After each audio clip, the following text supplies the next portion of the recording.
الحمدللہ رب العالمین والصلاة والسلام علی رسول اللہ وعلی آلہ وصحبہ اجمعین ومن تبعهم بإحسان إلی یوم الدین اشہد ان لا الہ الا اللہ وحدہ لا شریک لہ واشہد ان محمدا عبدہ ورسولہ اما بعد۔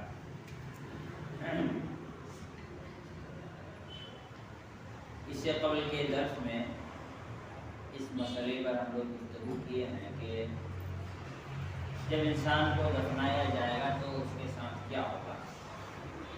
پہلا سوال تمہارا رب کون ہے، دوسرا تمہارا دین کیا ہے، تیسرا تم اس نبی کے بارے میں، اس انسان کے بارے میں کیا جانتے تھے، اور جو جواب دے گا اس کا کیا حشر ہوگا، جو جواب نہیں دے پائے گا اس کا کیا حال ہے۔ اس پر ہم گفتگو کریں۔ آج ہمارے سامنے ایک حدیث ہے جس میں ہے کہ نبی کریم صلی اللہ علیہ وسلم کا ایک معمول یہ تھا کہ اللہ کے نبی صلی اللہ علیہ وسلم فجر کے نماز کے بعد لوگوں سے پوچھتے تھے کہ کسی نے کوئی خواب دیکھا ہے۔ جب کوئی بتاتا تھا کہ اس نے خواب دیکھا ہے تو اس خواب کو سنتے تھے، پھر اس کا مطلب بتاتے تھے۔ سب سے پہلی بات تو یہ ہے کہ خواب جو ہے یہ ہر کسی کو بتانے کی چیز نہیں ہے۔ کسی کو بھی آدمی پکڑے اور خواب بتانا شروع کر دے، میں نے ایسا خواب دیکھا، میں نے ایسا خواب دیکھا، تو یہ کوئی اچھی بات نہیں ہے۔ بلکہ اللہ کے رسول صلی اللہ علیہ وسلم نے یہ بیان کیا کہ جب کوئی انسان خواب دیکھے اور کوئی برا خواب دیکھے تو کسی کو بھی نہ بتائے، اور اگر کوئی اچھا دیکھے تو ایسی صورت میں جس انسان پہ مکمل بھروسہ ہے کہ اس سے حسد نہیں کرے گا، جلن نہیں کرے گا، اس کو وہ خواب بتا سکتا ہے۔ تو آدمی اگر کوئی بڑھیا اچھا سا خواب دیکھے تو اللہ سے دعا کرے کہ مجھے یہ خیر، یہ اچھی چیز اللہ عطا کرے۔ اور اگر کوئی انسان کوئی بری خواب دیکھتا ہے تو ایسی صورت میں اللہ تعالیٰ سے دعا کرے کہ اللہ تعالیٰ اس کو اس کے شر سے بچائے اور اپنی پناہ میں رکھے۔ لیکن کسی جانکار، صاحب علم، سمجھدار انسان جس کے بارے میں یقین ہو، اعتماد ہو کہ یہ کچھ اچھا مشورہ دے سکتا ہے، اس کو خواب بتانے میں کوئی حرج نہیں ہے۔ لیکن عام طور پر خواب کو بیان کرنا لوگوں کے درمیان یا خواب کے بارے میں بتلانا یہ صحیح اور درست نہیں ہے، کیونکہ بہت سے خواب ایسے ہوتے ہیں جس کے کوئی معنی نہیں ہوتا۔ عام طور پر انسان وہ خواب دیکھتا ہے جو اس کی زندگی سے جڑا ہوتا ہے۔ ایگزام کے ٹائم پر آدمی خواب دیکھے گا میں ایگزام دینے گیا، ایڈمٹ کارڈ بھول گیا، نہیں، کہیں سفر میں جانا ہو تو خواب دیکھے گا میں اسٹیشن میں پہنچا کر ٹرین نکل گئی۔ اس طرح سے انسان خواب دیکھتا ہے۔ لیکن اللہ کے رسول صلی اللہ علیہ وسلم جو نبی ہے، وہ جو خواب دیکھے، یہ خواب وحی کا ایک حصہ ہوتا ہے، یہ وحی ہے، اللہ کی طرف سے ہوتا ہے انبیاء کو خواب۔ یہ وجہ ہے کہ ابراہیم علیہ السلام نے خواب دیکھا اور اپنے بیٹے اسماعیل علیہ السلام کو ذبح کرنے نکل پڑے۔ کیوں؟ اس لیے کہ انبیاء کے خواب وحی۔ تو اللہ کے رسول صلی اللہ علیہ وسلم لوگوں سے خواب دریافت کرتے تھے، اللہ کے نبی، اللہ کے رسول جو بھی کہتے ہیں اللہ کی طرف سے کہتے ہیں، تو ظاہر سی بات ہے ان کا کسی خواب کی تعبیر بتانا یقیناً 100% صحیح اور درست ہوگا۔ لیکن ایک دن کا واقعہ ہے کہ اللہ کے رسول صلی اللہ علیہ وسلم نے لوگوں سے دریافت کیا کہ تم میں سے کسی نے خواب دیکھا ہے کیا؟ تو کوئی کچھ نہیں بولا، سب خاموش، یعنی اس دن کسی نے خواب دیکھا نہیں اس رات کو۔ تو اللہ کے رسول صلی اللہ علیہ وسلم نے فرمایا کہ آج میں نے خواب دیکھا، لیکن یہ رأیت اللیلہ، لیکن میں نے آج رات کو خواب دیکھا۔ رجلین، دو آدمی کو دیکھا جو میرے پاس آئے اور مجھے پکڑ کر کے لے گئے ایک مقدس سرزمین پر۔ تو میں نے دیکھا فَإِذَا رَجُلٌ جَالِسٌ وَرَجُلٌ قَائِمٌ، ایک زمین پر لے گئے تو وہاں ایک آدمی کو میں نے دیکھا کہ ایک آدمی بیٹھا ہوا ہے اور ایک آدمی لیٹا ہوا ہے۔ جو آدمی بیٹھا ہوا ہے اس کے ہاتھ میں کیا ہے؟ کہتے ہیں کلوہن، ایک دھاردار اوزار ہے، چھری بول سکتے ہیں آپ، ہسیا بولیے، دراتی بولیے، کچھ بھی بولیے، ایک دھاردار چھری ٹائپ کا کوئی بھی کوئی چیز کاٹنے والا چیرنے والا ہتھیار ہے جس میں دھار ہو نوکیلا ہو. تو وہ آدمی کیا کر رہا ہے؟ اس کے ہاتھ میں لوہے کا دھاردار ایک اوزار ہے. تو ایسی صورت میں وہ آدمی کیا کر رہا ہے؟ اس آدمی کے جبڑے کو چیرنا شروع کرتا ہے، یہاں تک کہ چیرتے ہوئے اس کے گدی تک لے کے جاتا ہے. پھر وہ دوسری طرف کو چیرتا ہے یہاں تک کہ اس کو گدی تک لے جاتا ہے. جب وہ دوسرے کو چیرتے رہتا ہے تب تک پہلا والا صحیح و سالم ہو جاتا ہے. پھر وہ پہلے والے کو چیرتا ہے تو پھر دوسرا والا صحیح ہو جاتا ہے. اس طرح کرتے جا رہا ہے اور یہ عذاب انسان کو دی جاتی ہے. اللہ کے رسول صلی اللہ علیہ وسلم نے لوگوں سے پوچھا کہ کیا ہو رہا ہے؟ تو ان دو آدمیوں نے کہا کہ چلیے آپ آگے چلیے، بھی آگے اور ابھی آپ کو دکھانا ہے. چنانچہ اللہ کے رسول صلی اللہ علیہ وسلم کو لے کر وہ لوگ آگے جانے لگے تو دیکھا کہ ایک آدمی سو رہا ہے. ایک آدمی سو رہا ہے اور اس کے سرہانے پر ایک آدمی کھڑا ہے جس کے ہاتھ میں بہت بڑا پتھر ہے. کہتے ہیں کہ وَرَجُلٌ قَائِمٌ عَلَى رَأْسِهِ بِفِهْرٍ أَوْ صَخْرَةٍ، ایک بڑے سے پتھر اور چٹان کے ساتھ کھڑا ہوا ہے.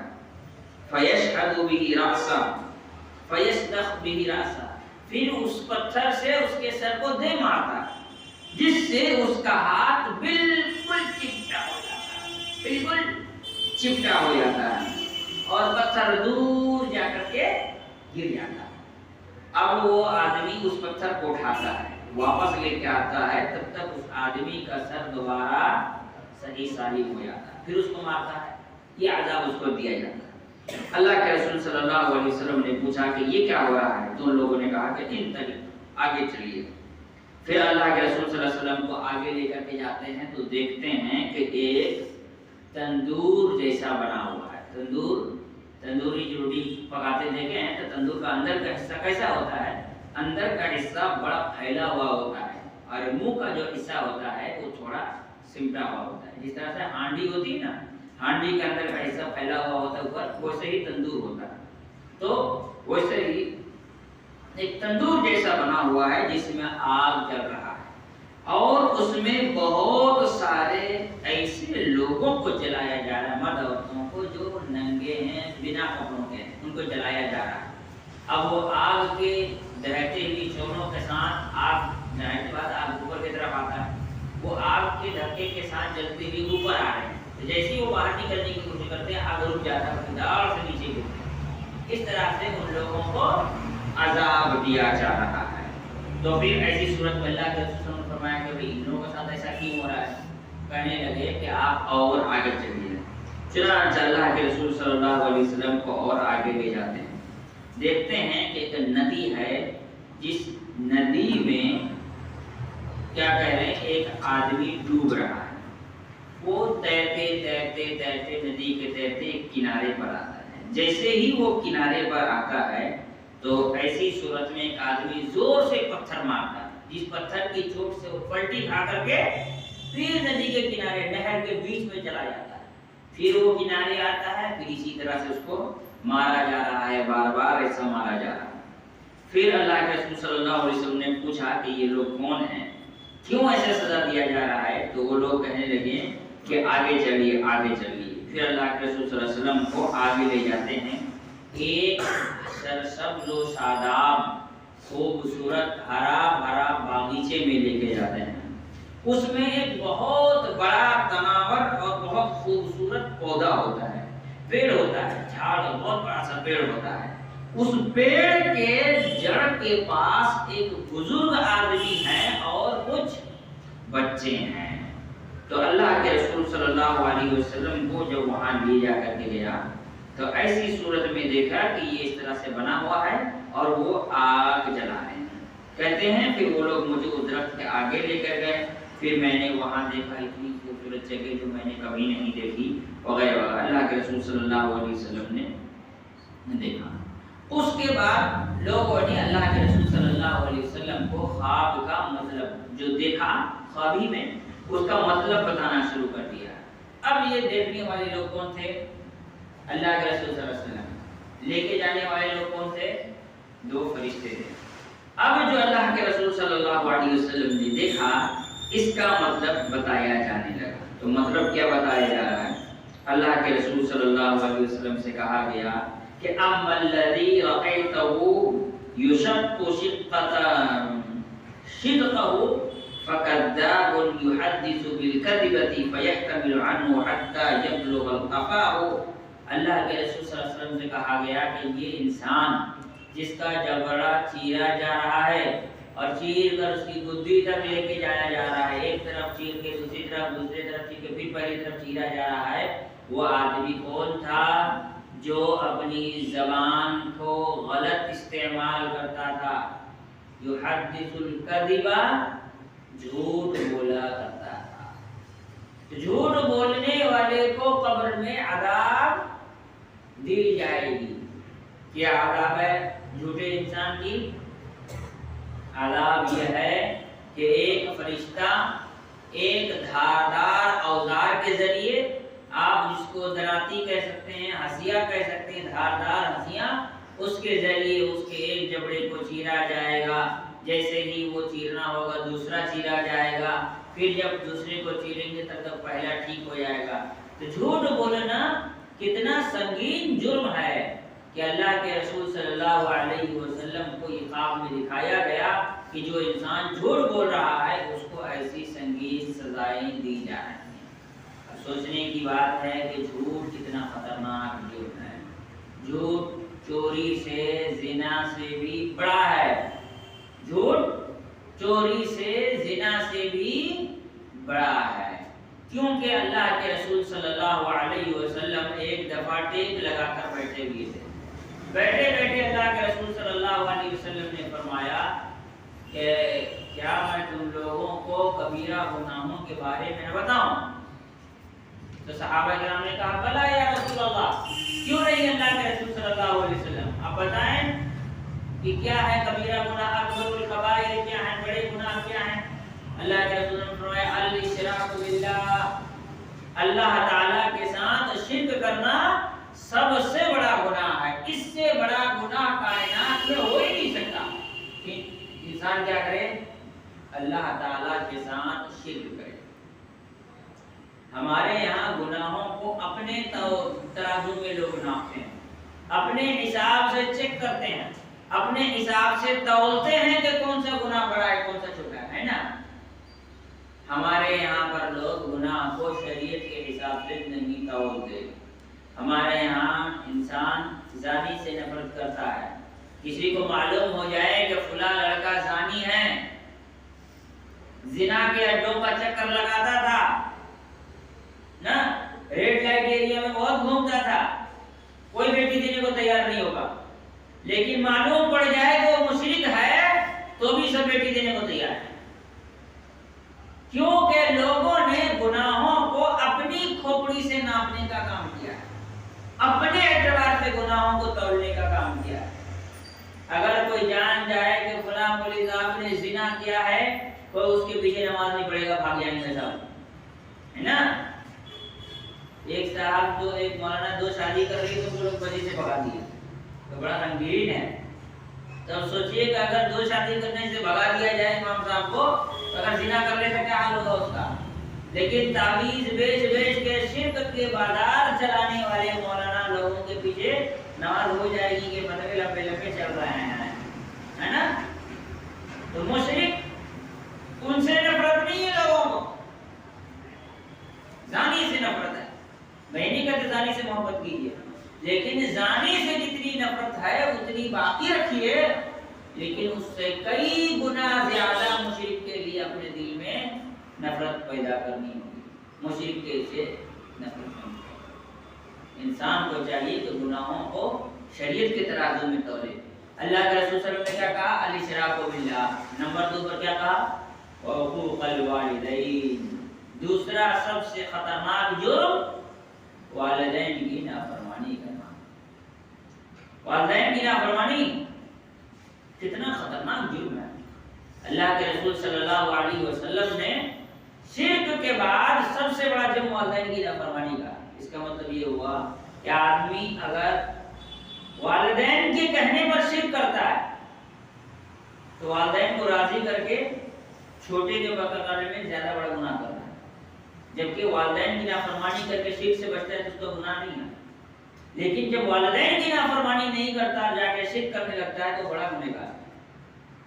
تو والدین کی نافرمانی یہ شرک کے مقابلے میں چھوٹا ہے، لیکن اس کا مطلب یہ نہیں کہ آدمی والدین کی نافرمانی کرے۔ شرک کے بعد سب سے بڑا گناہ کسے کہا گیا؟ والدین کی نافرمانی۔ اللہ کے رسول ہم ٹیک لگا کر بتا رہے تھے الاشراک باللہ، پہلا نمبر اللہ کا شرک کرنا، دوسرا کیا کہا؟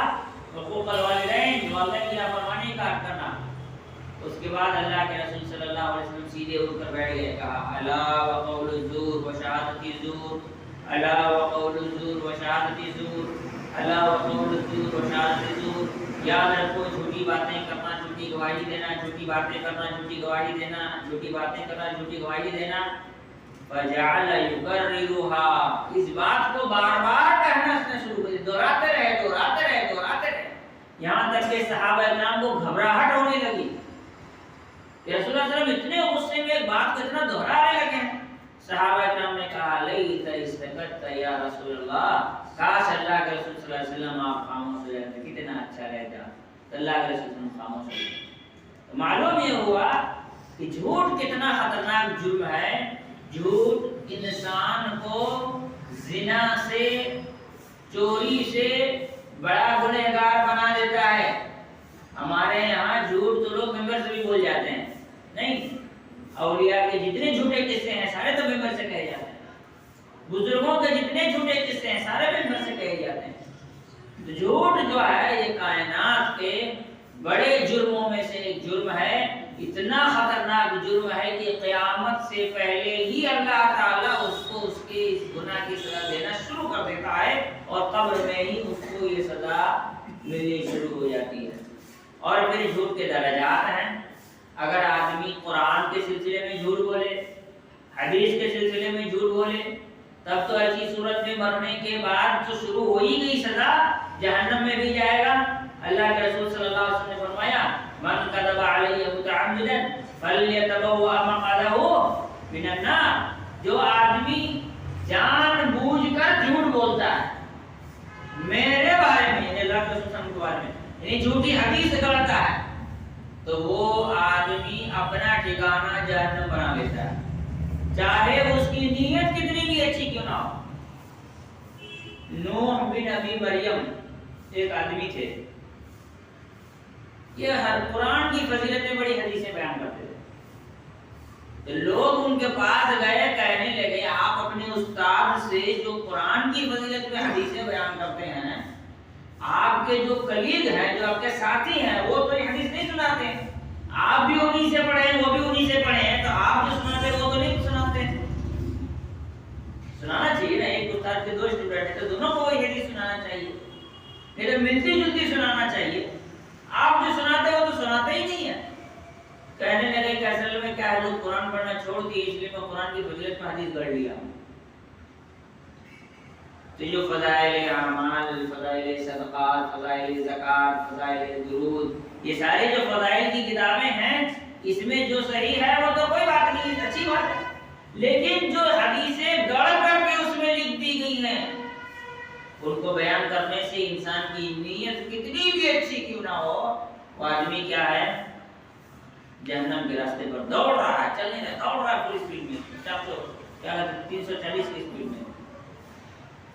اس لیے کہ اللہ کے رسول صلی اللہ علیہ وسلم نے قرآن کی فضیلت میں، درود کی فضیلت میں، زکات کی فضیلت میں، نماز کی فضیلت میں، صدقات و خیرات کی فضیلت میں جتنی باتیں کہہ دی اتنی کافی ہیں، اس سے زیادہ بیان کرنے کی ضرورت بھی نہیں ہے، اور اس سے زیادہ بیان کرنے کی ضرورت فائدہ بھی نہیں ہے۔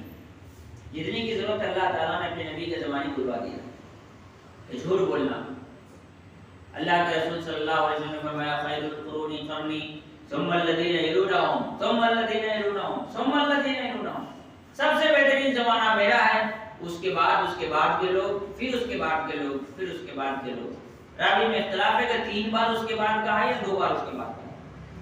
سب سے بہترین زمانہ اللہ کے رسول صلی اللہ علیہ وسلم کا، رسول اللہ علیہ وسلم کے زمانے میں صحابہ کرام تھے، تو صحابہ کرام کا رسول اللہ علیہ وسلم کا زمانہ ایک ہو گیا، اس کے بعد والا زمانہ کن کا ہوا، تابعین اعظام کا، اس کے بعد اتباع تابعین جنہیں ہم تبع تابعین کے تابعین نظام کے جو اسٹوڈنٹ لوگ ہیں اس طرح سے کتنے ہو گئے؟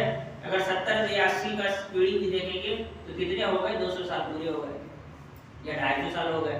اگر 3 مرتبہ اللہ کے رسول نے کہا ہے تو 300 سال 350 سال ہو گئے. اس کے بعد کا جو زمانہ ہوگا اللہ کے رسول صلی اللہ علیہ وسلم نے فرمایا اس زمانے میں لوگوں کے زبان کی کوئی گارنٹی نہیں ہوگی. اس زمانے میں لوگوں کے زبان کی کوئی گارنٹی نہیں ہوگی. ایسے لوگ آئیں گے جو بنا پوچھے بنا مانگے آ کر کے جھوٹی جھوٹی گواہیاں شروع کر دیں گے. اور اللہ کے رسول نے فرمایا جھوٹی گواہی دیں گے اور اپنا پیٹ بھریں گے جن کی وجہ سے وہ ضروری مسلمان ان کے اندر موٹاپا ظاہر ہو جائے گا. تو انسان کو چاہیے کہ بلا ضرورت جھوٹ بات سے پرہیز کرے. یہ کتاب ہے آفات اللسان، زبان کی آفتیں. اس میں آپ پڑھیں گے تو اس میں دکھایا گیا ہے کہ جھوٹ بات کرنا کتنا سنگین جرم ہے. تو اللہ کے رسول صلی اللہ علیہ وسلم کو کیا دکھایا گیا؟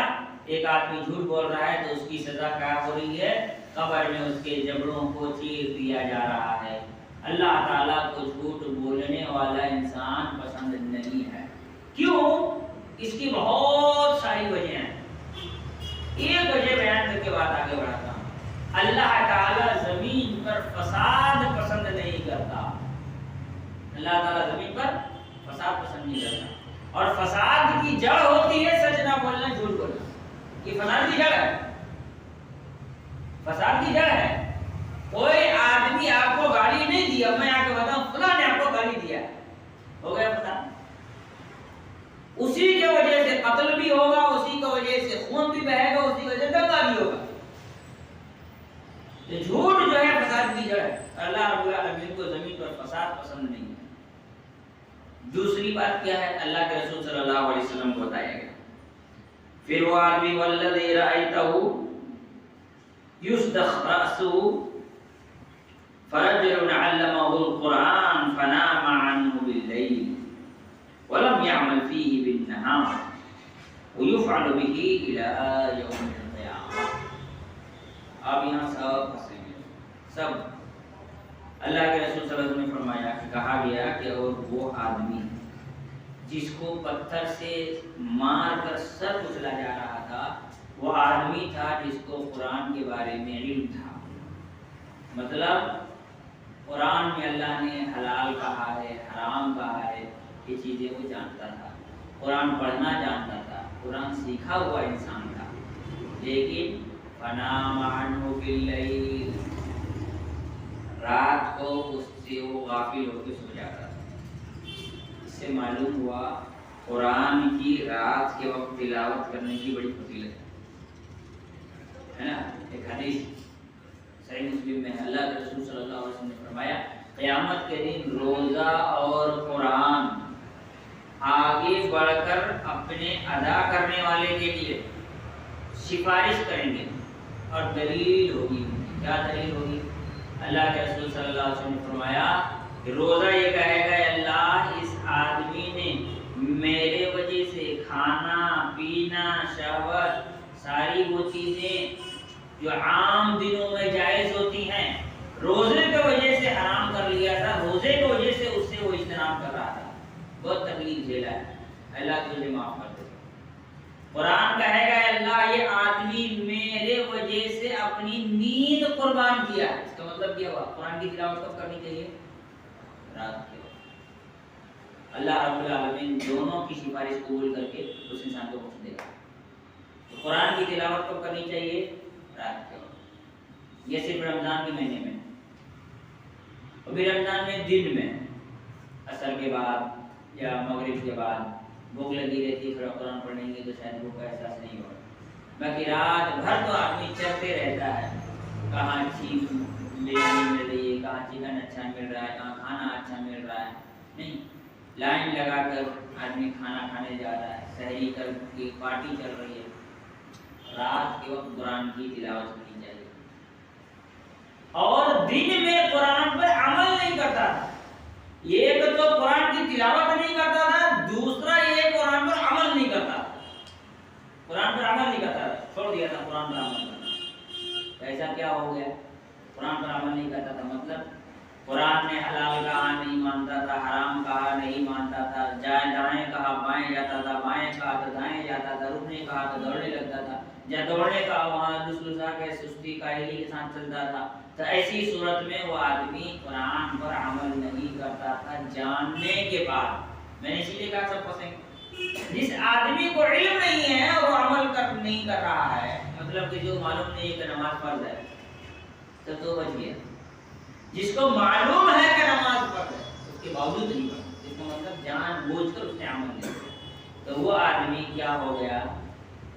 گنہگار ہو گیا، اور اس آدمی کو یہ سزا دی جا رہی ہے۔ بعض روایتوں میں جہاں تک کہ میرے علم میں ہے کہ روایت اس طرح سے بھی آتی ہے کہ یہ آدمی ایسا ہے کہ وہ آدمی فجر چھوڑ کر سوتا ہے، ایسی بھی روایتیں ملتی ہیں، لیکن فی الحال جو میری حدیث میرے سامنے روایت ہے اس میں قرآن کو چھوڑ دینے کا تذکرہ موجود ہے۔ دیکھیے اللہ کے رب العالمین نے قرآن مجید میں اس بات کا تذکرہ کیا، وقال الرسول، قیامت کے دن اللہ کے رسول کہیں گے ان قومی ھذا، میرے یہ قوم کے لوگ، اتخذوا القرآن مہجورا، میرے اس قوم کے لوگوں نے قرآن مجید کو چھوڑ دیا تھا۔ مہجور ہجرت سے بنا ہے، جدا ہو جانا، الگ ہو جانا، دور ہو جانا۔ میرے قوم کے، میرے امت کے لوگ قرآن سے دور ہو گئے۔ قرآن سے دور ہونے کا ہی نتیجہ ہے کہ آج وہ معزز تھے زمانے میں مسلمان ہو کر، اور ہم ہار ہوئے تاریخ قرآن۔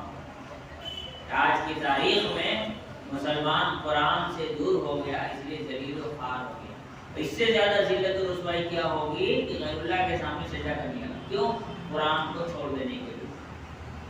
تو قرآن پڑھنا اور سمجھنا اور اس پر عمل کرنا یہ عذاب قبر سے بھی نجات ہے اور آخرت میں بھی بھلائی کا ذریعہ ہے۔ قرآن چھوڑ کر کے آدمی نہ جانے کون سی کتابیں پڑھ رہا ہے۔ ہمارے یہاں بہت سارے لڑکے ایسے ہیں جن کو دینی علم سیکھنے کا بہت شوق ہے، اللہ کو فضل سے وہ کیا کرتے ہیں؟ دینی علم سیکھنے کے لیے بڑے بڑے علماء کی بڑی بڑی کتابیں پڑھتے ہیں۔ اس ٹاپک پہ فلاں عالم نے کیا لکھا، اس ٹاپک میں فلاں عالم نے کیا لکھا، اس ٹاپک پہ فلاں عالم نے کیا لکھا، اور پھر پڑھنے کے بعد کوئی مولوی مل جائے تو اس کو سوال کر کے پھنسانے میں لگے رہتے ہیں۔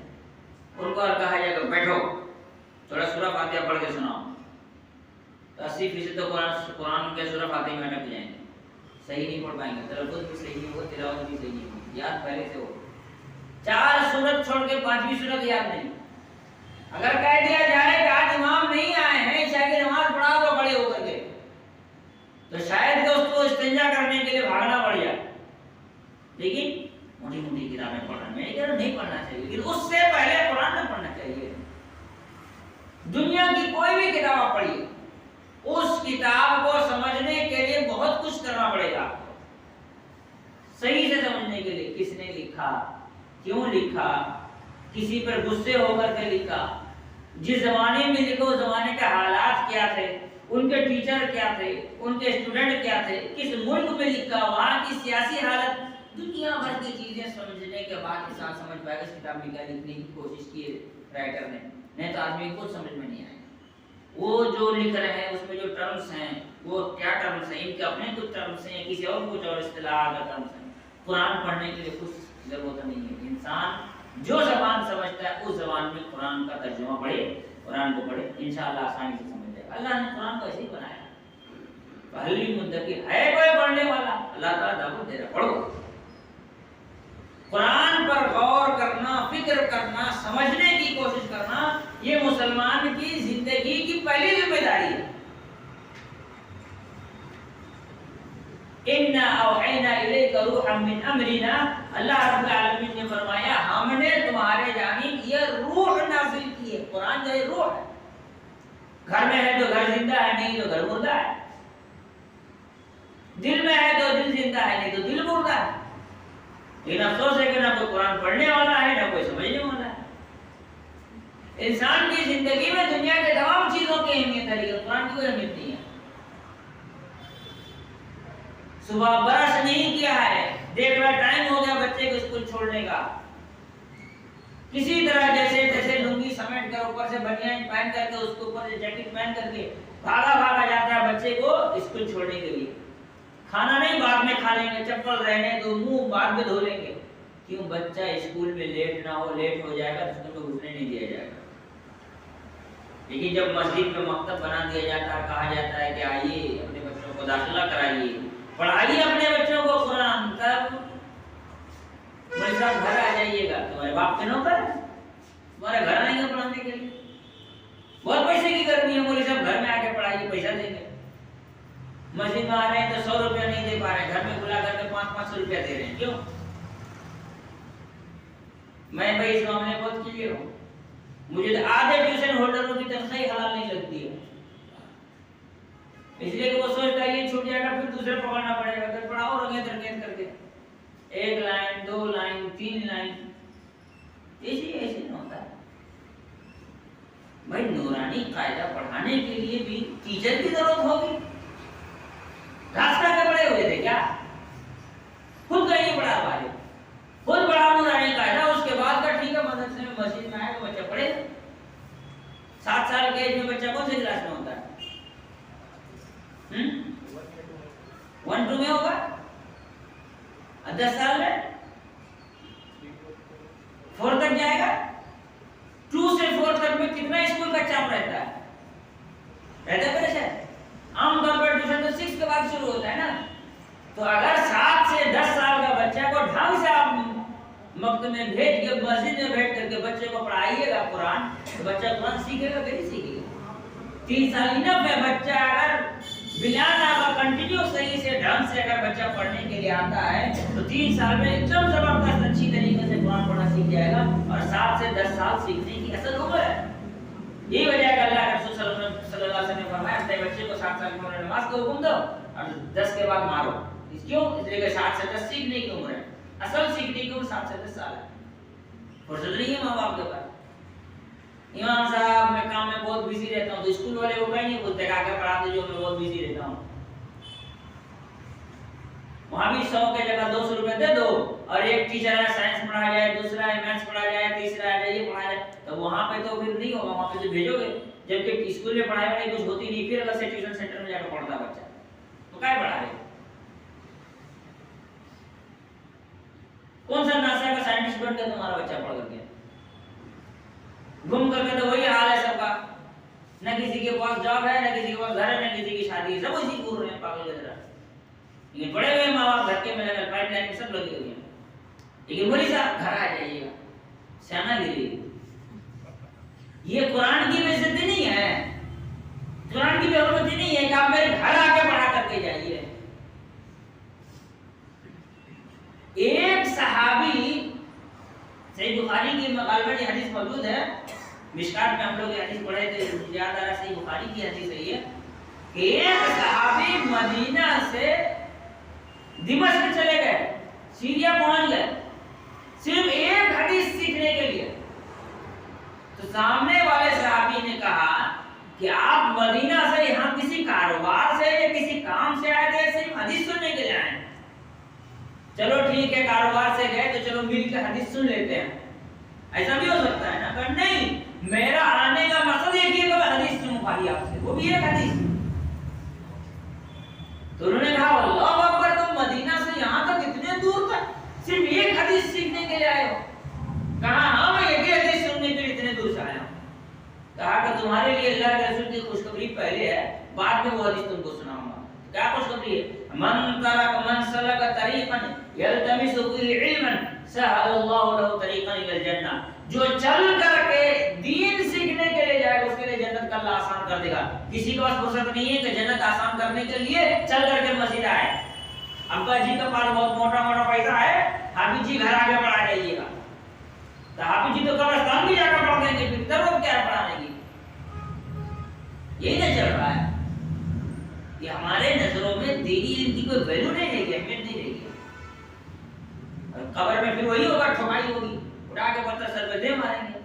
قرآن کو کو چھوڑ دیا، نہ سیکھا نہ سکھایا، پھر کلو کو بیل بنا ہوا ہے مولوی، ارے ہاں کے یار جس کو جیسے بڑا بیوقوف بنا رہا ہے، لوٹ رہا ہے۔ ہمیں چاہیے کہ ہم قرآن کو اہمیت دینا سیکھیں۔ قرآن کوئی معمولی کتاب نہیں ہے۔ 2-3 سال ہو گیا، 5 سال پہلے ایک مرتبہ رمضان ورکشاپ ہوتا ہے، یاد ہے شیخ طاہر خالد نوری آئے تھے، تو ایک بہت زبردست بات بولے تھے وہ اپنے اس میں قرآن کی فضیلت میں۔ کیا کہا کہ اللہ کے رسول صلی اللہ علیہ وسلم سوموار کے دن روزہ رکھتے تھے، اور کہا میں اس دن پیدا ہوا تھا اس لیے میں دن روزہ رکھتا ہوں۔ یعنی پیدا ہونے سے اللہ کے رسول صلی اللہ علیہ وسلم شکرانے کے طور پر کہیے یا خوشی کے طور پر کہیے روزہ رکھ رہے تھے نا۔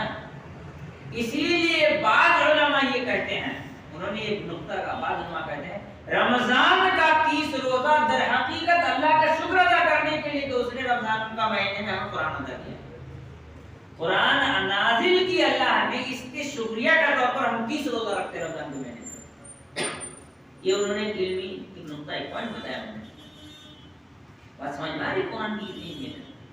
ہمارے یہاں کوئی ویلو نہیں ہے، مولوی صاحب آئیں گے گھر میں کھٹکھٹائیں گے، آج بچہ سو گیا ہے چلے جائیے، کل آئیں گے نہیں گھر میں شادی لگ گئی، ایک ہفتے کے بعد آئیے، یہ بچہ نہیں پڑھ رہا ہے، آپ کو فیس مل رہی ہے نا، پھر ٹینشن کا علاج ہے، حافظ جی میں کچھ چلو ٹھیک ہے فیس تو ملی ہی کر دو، تو اتنا ٹینشن لینے کی۔ نہ قرآن سیکھنے سے مطلب ہے، نہ سکھانے سے مطلب ہے، سب کو اپنی اپنی پڑی ہوئی ہے۔ قرآن کو اہمیت دینا سیکھیے، قرآن سیکھیے، بچوں کو سکھائیے۔ اللہ کے رسول صلی اللہ علیہ وسلم نے فرمایا خیرکم من تعلم القرآن وعلمہ۔ اس کائنات میں، دنیا میں ہزاروں کروڑ لاکھوں انسان پیدا ہو کے مر گئے، اور لاکھوں پیدا ہوں گے اور مریں گے، بہترین انسان ہوا ہے جو قرآن سیکھتا اور سکھاتا ہے۔ ہمارے یہاں بہترین ہوا ہے جس کی سوٹ بوٹ، انگلش بولنے کا ایکسنٹ، انگریزی ویسے بولے جسے کوئی انگریز بول رہا، فراٹے سے انگریزی بولتا ہے، انگریزی میں کتنا پڑھا لکھا آدمی ہے۔ تو قرآن سیکھیں، قرآن سکھائیں، اس کو معمولی نہ تصور کریں، ورنہ پھر یہ حدیث اللہ کے رسول صلی اللہ علیہ وسلم نے فرمایا قرآن چھوڑ دینے کی وجہ سے اس کو یہ عذاب دیا جا رہا ہے۔ تیسرا انسان جس کو اللہ کے رسول صلی اللہ علیہ وسلم نے دیکھا، جن کو مرد عورتوں کو ننگا کر کے جن کو تندور میں جلایا جا رہا تھا، بھونا جا رہا تھا، وہ کون لوگ ہیں؟ اللہ کے رسول صلی اللہ علیہ وسلم کو بتایا گیا اولئک الزنا، وہ زنا کرنے والے لوگ۔ اللہ، زنا کتنا خطرناک ہے۔ زنا کرنے والوں پر اللہ کی یہ سزا کہ وہ قیامت ہونے سے پہلے ہی مرنے کے ساتھ اس پر یہ سزا لگا دی جاتی ہے کہ زانی کو ننگا کر کے تندور میں جلایا جاتا ہے۔ زنا کتنا خطرناک جرم ہے۔ اللہ کے رسول صلی اللہ علیہ وسلم کے پاس ایک عورت آئی، کہنے لگی یا رسول اللہ طہرنی، اللہ کے رسول مجھے آپ پاک کیجیے۔ 4 مرتبہ بولی۔ اللہ کے رسول نے کہا کہ جاؤ تمہارے پیٹ میں بچہ ہے، پیدا ہو جانے دو، اس کے بعد آنا۔ گئی، پھر بچے کو لے گئی، کہا نہیں ابھی وہ دودھ پی رہا ہے، تو کھانا کھانے لائق بن جائے تب آنا۔ پھر لے کے گئی، واپس آئی تو اس کا ہاتھ میں روٹی کا ٹکڑا تھا۔ اللہ کے رسول صلی اللہ علیہ وسلم نے کہا اس بچے کی ذمہ داری کون لے گا؟ ایک انسان نے اس کی ذمہ داری لی تھی، بچہ تو معصوم، اس کی کیا غلطی ہے؟ اگر وہ زنا سے پیدا ہوا تو اس میں تو اس کی کوئی غلطی نہیں ہے، ماں باپ کی غلطی ہے۔ ہمارے یہاں لوگ اسے بھی حقارت کی نگاہ سے دیکھنے لگتے ہیں، کیا ضرورت ہے اس کو حقارت کی نگاہ سے دیکھنے کی؟ یہ تو شرم کی بات ہے انسانیت کے لیے کہ وہ انسان سے بنا کسی جرم کے، جرم کسی نے کیا ہو نفرت کسی اور سے کر رہا ہے، بیوقوف نہیں ہے۔ ذمہ داری لی ایک صحابی، اللہ کے رسول صلی اللہ علیہ وسلم نے کہا دیا رجم کرو، رجم کیا گیا۔ اور ایک صحابی نے ان کو اٹھا کر کے گورو کا کھوپڑی پلا ہوا تھا، مار دیا، سر پھاڑ دیا، خون نکلا، بدن میں گرا تھا انسانی کا خون۔ اللہ کے رسول صلی اللہ علیہ وسلم کو ڈانٹا، کہا صحابی تھا، اس نے جو توبہ کیا ہے، اس توبہ کے عوض جو گناہ اس سے کی ہے اس سے بھی بڑے گناہوں کی اللہ مغفرت کر دے گا۔ ایک حدیث میں ہے کہ اس کے توبہ سے 70 لوگوں کے گناہ معاف ہو جائیں گے۔ ذرا سوچیں، ایک انسان توبہ کیا جس سے زنا سے بھی بڑا گناہ معاف ہو جائے گا، تو کیا زنا کا گناہ معاف نہیں ہوا تھا؟ اگر بڑا معاف ہو جائے گا تو یہ جو چھوٹا تھا معاف ہو جانا چاہیے تھا۔ اگر ایک انسان کے توبہ سے 70 لوگوں کے گناہ معاف ہو جائیں تو اس ایک اکیلے کا معاف نہیں ہوا تھا کیا؟ پھر بھی سزا دی گئی، کیوں؟ زنا وہ جرم ہے کہ اس کی سزا توبہ کرنے کے بعد بھی دی جائے گی۔ توبہ کر لے تو آخرت کی سزا معاف، لیکن دنیا میں دی جائے گی، کیوں؟ یہ نسلوں کی بربادی کر رہی ہے، نسلیں برباد۔ ہمارے یہاں آج کل زنا عام ہو رہا ہے نا، اسکول میں کالج میں لڑکا لڑکی لوگ آپس میں افیئر میں پڑ جاتے ہیں، ڈیٹ پہ جاتے ہیں، گھومنے جاتے ہیں، ادھر ادھر کرتے ہیں، زنا کرتے ہیں۔ کتنے لوگ زنا کرتے ہیں، کتنے لوگ ہو سکتا ہے نہیں بھی کرتے ہوں، ہر کوئی زنا نہیں کرتا، لیکن بہت سارے لوگ زنا کرتے ہیں۔ کتنے سارے ہمارے اگل بغل میں رہنے والے، رمضان میں واقعات میں رو رو کے آمین بولنے والے لوگ گرل فرینڈ کے ساتھ ڈیٹ پر جا رہے ہیں، ہوٹل بک کر رہے ہیں، گھومنے جا رہے ہیں، اسکول کے نام سے یہ نکلا وہ سننا کہیں اور چلے گئے، وہ بھی اسکول سے گئے، وہ بھی اسکول سے آئے، اسکول میں بتا دیے گھر میں تھے، گھر میں بول دی اسکول میں چلے گئے کہیں اور، ہے نا؟ آپ اپنے ہی محلے کے 4 بلڈنگ کو جوڑ دیں گے اور 4 بلڈنگ کا سروے کریں گے تو رزلٹ تو وہی 4 بلڈنگ میں آتا ہے۔ زنا عام ہو رہا ہے، اللہ کے رسول صلی اللہ علیہ وسلم نے فرمایا یہ قیامت کی نشانی ہے کہ زنا عام ہو رہا ہے، زنا عام ہو رہا ہے۔ منگنی کے بعد لڑکی لڑکا کے گھومنے جانا نہیں ہو رہا ہے۔ اللہ تعالیٰ کے یہاں زنا کی سزا یہ ہے کہ مرتے ہی ساتھ اس کو قیامت سے پہلے ہی آگ میں ڈال دیا جائے، وہ بھی تندور میں۔ اور دوسری سزا کیا ہوگی؟ دوسری بات، اگر زنا کرنے والا توبہ کرتا ہے اور اس کے گناہ ظاہر ہو جائے تو زنا کار کے توبہ کے بڑے سے گناہ معاف ہو جائے، دنیا میں اس کی سزا ضروری ہے تاکہ دوسروں کو بڑھاوا نہ ملے۔ ہمارے یہاں تو اسلام کے نام پر بنے بڑے بڑے ملکوں میں زنا کے باقاعدہ بازار لگائے جاتے ہیں، اور زنا بہت عام ہے۔ اللہ کے رسول صلی اللہ علیہ وسلم نے فرمایا جو انسان جو جبڑے کے بیچ اور 2 رانوں کے بیچ کی ضمانت دے دے، میں اس کے لیے جنت کی ضمانت دیتا ہوں، ایک زبان اور ایک زبان۔ اللہ کے رسول صلی اللہ علیہ وسلم نے فرمایا والذین هم لفروجهم حافظون، جنتی وہ لوگ ہیں جن کے اندر بہت ساری اچھائی ہوگی، اس میں سے ایک اچھائی یہ ہوگی کہ وہ اپنے شرمگاہوں کی حفاظت کریں گے۔ یہ اللہ رب العالمین سے لوگوں کو بچنا چاہیے اور لوگوں کو اپنے گھر کے ماحول کو سدھارنا چاہیے۔ ابھی تو لباس ایسے ہو گئے ہیں کہ لوگوں کو زنا کی طرف دعوت دیے جا رہے ہیں، برقع بھی ایسا بنایا جاتا ہے کہ لوگ اٹریکٹ ہوں، سم تھنگ ڈفرینٹ، ایک نیا لک کا برقع چاہیے نا۔ اب برقع بھی تو چاہیے نا، اس لیے کہ اندر کا کپڑا تو ڈھک گیا ہے تو اوپر کا ڈیزائن تو بھی دکھنا چاہیے نا۔ اندر اگر 1 کروڑ روپے کا بھی آدمی کپڑا اور کپڑا پہن لے، اس پر سے برقع پہن لے تو وہ تو ڈھک گیا، تو دیکھے گا کون؟ دکھنا بھی چاہیے، اس لیے برقع بھی ویسے ہونی چاہیے تو اگر لوگوں کو دکھے۔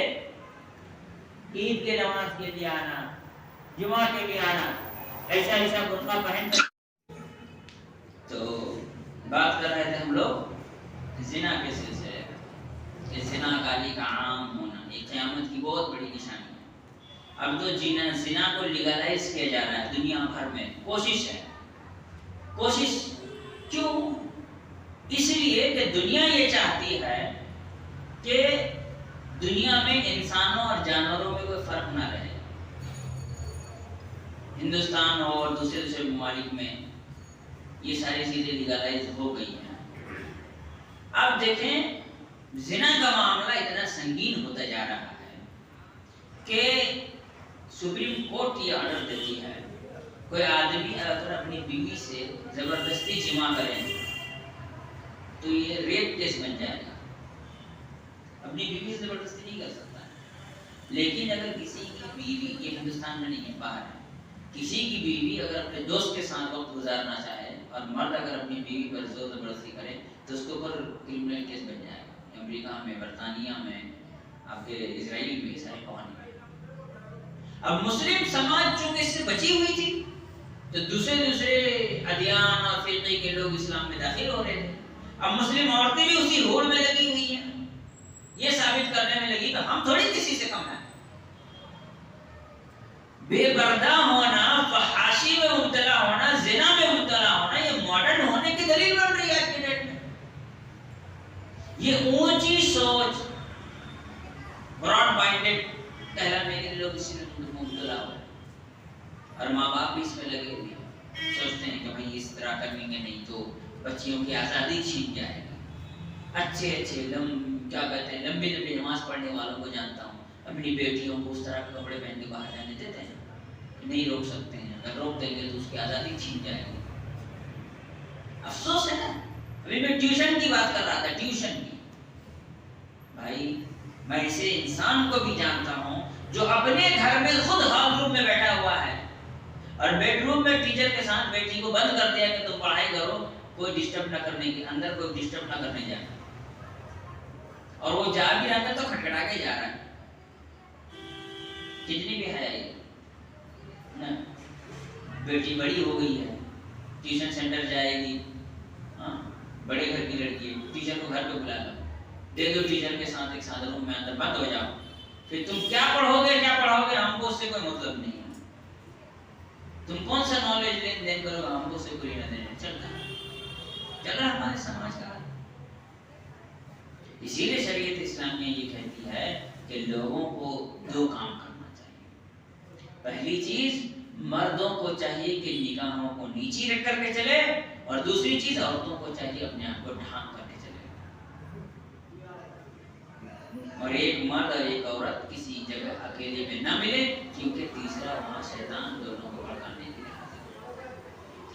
اس کے بعد اللہ کے رسول صلی اللہ علیہ وسلم کو جو ایک آدمی دکھایا گیا ندی کے بیچ سے پتھر مار کے پھینکا جا رہا تھا، اللہ کے رسول صلی اللہ علیہ وسلم کو بتایا گیا کہ وہ انسان کون تھا. چنانچہ اللہ کے رسول صلی اللہ علیہ وسلم نے فرمایا کہ جب آخر میں اس آدمی کا تذکرہ کہا گیا کہ جس آدمی کو نہر میں پتھر مار کے بھگایا جا رہا تھا، وہ آکل ربا، سود کھاتا تھا. سود کھانا کتنا بھیانک جرم ہے جس کا ملور.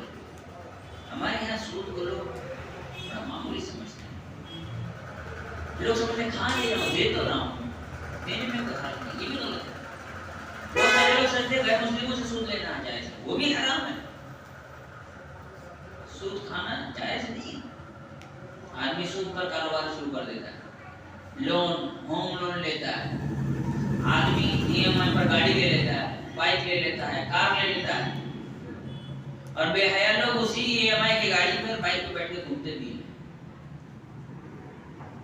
کوئی آدمی اگر ای ایم آئی کے پیسے پر گاڑی لیتا ہے تو اچھے لوگوں کو چاہیے اسی گاڑی کو چھوئے تک نہیں، ہماری گاڑی میں نہیں بیٹھے گا. ای ایم آئی کے پیسے سے گاڑی کوئی دقت نہیں ہوتی، چاہے کار ہو چاہے بائک ہو. تو سیکنڈ ہینڈ نہیں لوگے تو مر جاؤ. مجبوری تھی. مجبوری کا نام کیا ہے؟ مجبوری کسے کہتے ہیں؟ جب انسان کے جان پر بن جائے اس کو مجبوری کہتے ہیں. تو آدمی سود خور ڈاکو سے بڑا اس لیے ہے کیونکہ ڈاکو جو ہے نا وہ امیروں پر حملہ کرتا ہے. سود خور غریبوں کو نچوڑ لیتا ہے. پرانے زمانے میں جو بڑے جاگیردار ہوتے تھے وہ غریبوں کی زمین سود کے چکر میں کھا جاتے تھے. قرضہ لے کے گئے ہو، سود چکا، اتنا سود چکا دیتے تھے، ڈال دیتے تھے اس کے سر پر، وہ چکا نہیں پاتا تھا، اس کی زمین چلی جاتی تھی.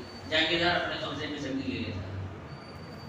سود کے چکر میں پہلے زمانے میں پچھڑے اور گئے گزرے طبقے کے لوگ، جس کو آج کے زمانے میں ہمارے ملک ہندوستان میں S C S T Dalit وغیرہ کہتے ہیں، ہریجن کہا جاتا ہے، بڑے بڑے جاگیردار قسم کے جو لوگ ہوتے تھے ان کی زمین جائیداد ان کی بیویوں تک پر قبضہ کر لیتے تھے اسی سود کے چکر میں. سود نہیں دے پا رہے ہو تو ہمارا یہ کام کر کے جاؤ، بھیج دو اپنے گھر کے عورتوں کو. یہ ہوتا تھا ہندوستان میں. ہندوستانی کی بات کرو، باہر بھی تو یہاں بھی تھا. تو سود سے انسان کو بچنا چاہیے. سود نہیں تھا. سود کو کیا جاتا ہے؟ انٹرسٹ.